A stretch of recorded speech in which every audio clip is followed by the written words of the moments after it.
Olá, meus amigos, o Volta às Aulas está próximo, estamos em julho, finalzinho, e quero chamar a atenção para uma doença muito importante que tem assombrado as criancinhas do nosso país.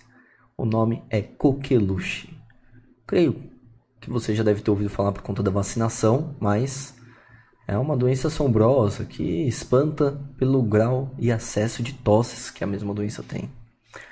Bom, agora é 22 de julho, a notícia é do dia 8 de julho para aumento de casos e logo se deu o início das férias. E ainda bem, porque estávamos num período de dengue que massacrou tanto a nossa comunidade brasileira e agora vem a coqueluche. Pois é, cada dia uma nova doença. Que nem eu falar sempre no pronto-socorro, mas é mais da mesma, até porque coqueluche existe há anos. Causada então pela Bordetella pertussis, desde 1500, quando conhecida por nós. Uma bactéria coco gram negativo, um bacilo, que acomete o epitélio ciliado do trato respiratório e provoca sintomas variados, uma tosse prolongada até paroxística por acessos de tosse de intensidade variável, podendo se prolongar por semanas. É sobre ela que nós vamos conversar hoje. Bom, se você não é inscrito, por favor, se inscreva, não deixe de dar seu like e bora para mais um vídeo. Bem, é altamente contagiosa, até do porquê a gente mesmo falou logo no início do vídeo. Dura semanas, uma tossezinha, parece inofensiva, mas não deixa os pais dormirem. É um bichinho que é estritamente humano, não sobrevive bem fora do nosso hospedeiro. E possui várias toxinas que contribuem para ser cada vez mais patogênico. Eu vou passar por esses pontos que fica mais fácil para a gente abordar aqui. Bom, é uma doença presente em todo o mundo, com surtos periódicos, mesmo em áreas com alta cobertura de vacina. E afeta principalmente lactentes, crianças pequenas, mas também pode ocorrer em adolescentes e adultos, e porque também a imunidade vai diminuindo ao longo do tempo, que pode levar a reinfecções, e por isso muito importante a vacinação periódica, que é o que a gente vai falar no final do vídeo. Estamos vivendo um surto recente, ou estávamos, vamos ver agora na volta às férias, mas provavelmente vai continuar. As espécies de Bordetella compartilham um grau elevado de DNA semelhante entre os seus genes, mas somente a Bordetella pertussis que possui a toxina pertussis, a proteína de alto valor virulêmico, e tem como único reservatório natural, claro, os humanos. E quando cultivada são várias fases, né? 1, 2, 3, 4. E não cabe muito bem explicar aqui quais e como são. Mas a fase 1, são colônias bem caracterizadas, capsuladas, virulentas e que são mais associadas à doença em si e utilizadas para a preparação da vacina. Enquanto outras não são bem associadas à doença clínica. É mais quando a doença já vai esvaindo mesmo. E possuem isolamento, crescimento e cultura de difícil aquisição que dificulta aí para a vacina. Bom, a Bordetella, então, ela entra pelo trato respiratório através da inalação de gotículas infectadas. Ela se adere às células ciliares do epitélio respiratório usando fatores de adesão, como hemaglutina, filamentose e aspertacinas. Pois, então, produz toxinas. Toxina pertussis, que interfere na sinalização celular, aumenta os níveis de AMP cíclico, inibindo, então, a resposta imune do indivíduo.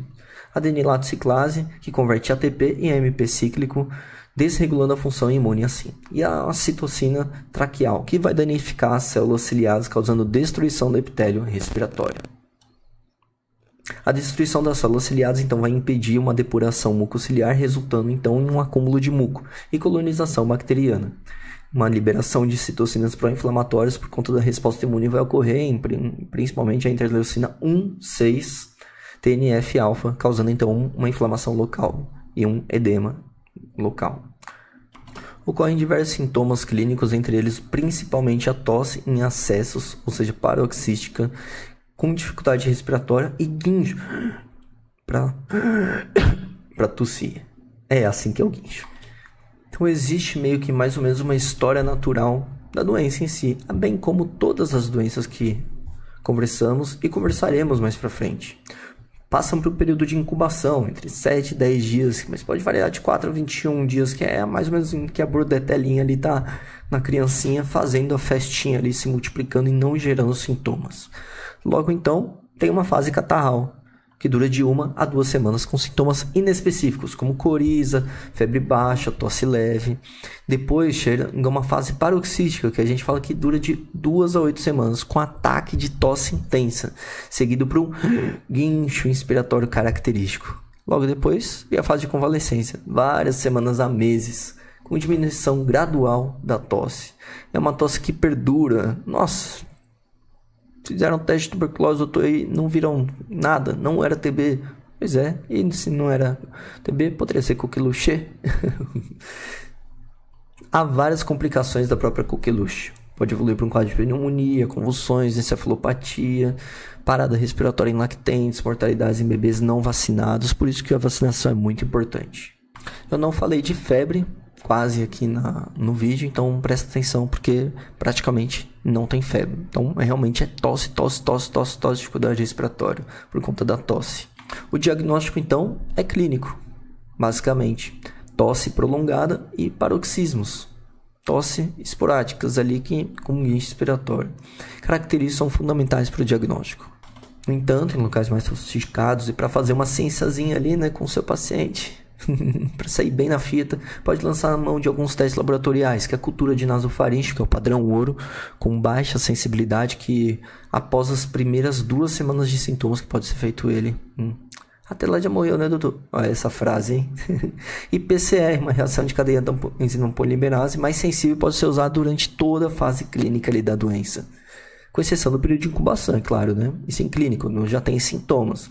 Sorologia é útil em estágios mais tardios para detectar anticorpos, ou seja, se entrou em contato com ou se já recebeu a vacina.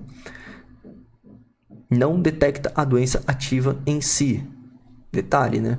Salvo se, porventura, ali 1 semana antes, fez ali o teste coqueluche, né, sorológico e deu negativo tudo. E aí, de repente, porventura, nossa, agora começou a dar tosse nele, né? E aí veio e deu positivo. Bem difícil isso acontecer, né? Do tratamento, basicamente, são antibióticos, né? Macrolídeos, azitromicina, claritromicina, eritromicina. Reduzem, então, a transmissibilidade, podem atenuar os sintomas quando iniciados precocemente.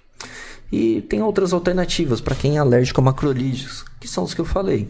Que, então, podemos usar o Bactrim, sulfametoxazotrimotoprina, que pode ser usado em caso para alergia a eles mesmo. E medidas de suporte sempre. Hidratação, oxigenação, monitoramento das complicações é muito importante.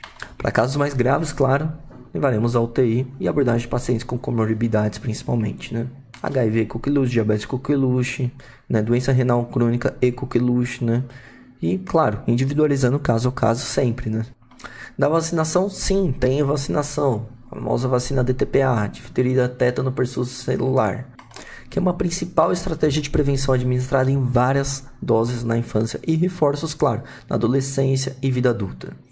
Vacinação também em gestantes é bem importante, recomendado para proteger os recém-nascidos através da transferência de anticorpos maternos. Assim, falando de esquema vacinal no Brasil, a DTPA está no Programa Nacional de Imunização e é administrada em várias doses ao longo da infância. Bom, e desde quando que tem vacina? Bom, desde 1973, com o advento do Programa Nacional de Imunização.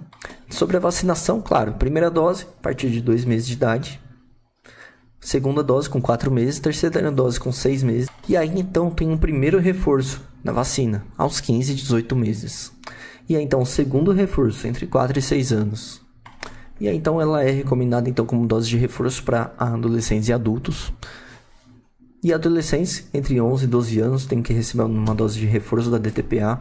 Gestantes, preferencialmente entre 20 e 32 semanas de gestação, devem receber sim uma dose da vacina entre a 20ª e a 32 semanas para proteger, claro, recém-nascido através da transferência de anticorpos maternos. Diminuímos bastante a mortalidade da coqueluche, muito em parte por conta da vacinação, em que a meta do Ministério da Saúde, assim como a coqueluche, como para qualquer outra doença, é atingir 95% do calendário vacinal para todas as regiões ali do Brasil. Claro, o ideal seria se fosse 100%, mas uma utopia ao momento atual. Então, a meta, primeiramente, é 95% e quem dera se alcançássemos aí um dia 100% de cobertura de vacinação, diminuiríamos muito ouvir falar de morte em coqueluche, que se tornou cada vez mais raro mesmo. Bom, reinfecções podem ocorrer principalmente em adultos, adolescentes ou geralmente com sintomas mais leves, claro, por conta da imunidade parcial ao longo, porque, poxa, tomou quase 6 doses de vacina ao longo da vida, né? Como que não vai ter uma imunidadezinha ali, né? No entanto, a imunidade, bem como qualquer outra vacina, vai diminuindo ao longo da vida ali, principalmente com a vacina da Bordetella pertussis. Então, ela vai diminuindo ao longo da vida e, claro, por conta disso, os reforços vacinais. Sem dúvida alguma, o que mais chama a atenção na coqueluche é a criança, né? Por conta da questão da vacinação, ela não tomou 6 doses ali de vacinação, mas sim 1 ou 2, ou às vezes nenhuma. Então é muito importante ali a gente prestar atenção com relação ao cuidado da coqueluche no nosso país, principalmente ali agora no mês de julho, agosto, né? Que é o período sazonal ali dela. E claro, são períodos sazonais da coqueluche, né? Então, é sempre importante prestar atenção nos noticiários, ver quando que ela vem, quando que ela não vem. E sempre, qualquer sinal de desconforto respiratório, tosse, febre, mal-estar, diminuição da alimentação, sempre procurar. Tá em dúvida? Você reconhece o normal do seu filho, com certeza. Saiu do normal? Qual que é o problema em procurar um médico para tirar uma dúvida? Espero que vocês tenham gostado do vídeo. E, de resto, deixa eu ver se eu abordei tudo. Abordei, acho que tudo aqui. Até a próxima. Deixa o like, compartilhe com quem interessar, com quem precisar, com todos à sua volta. Um abraço e até a próxima.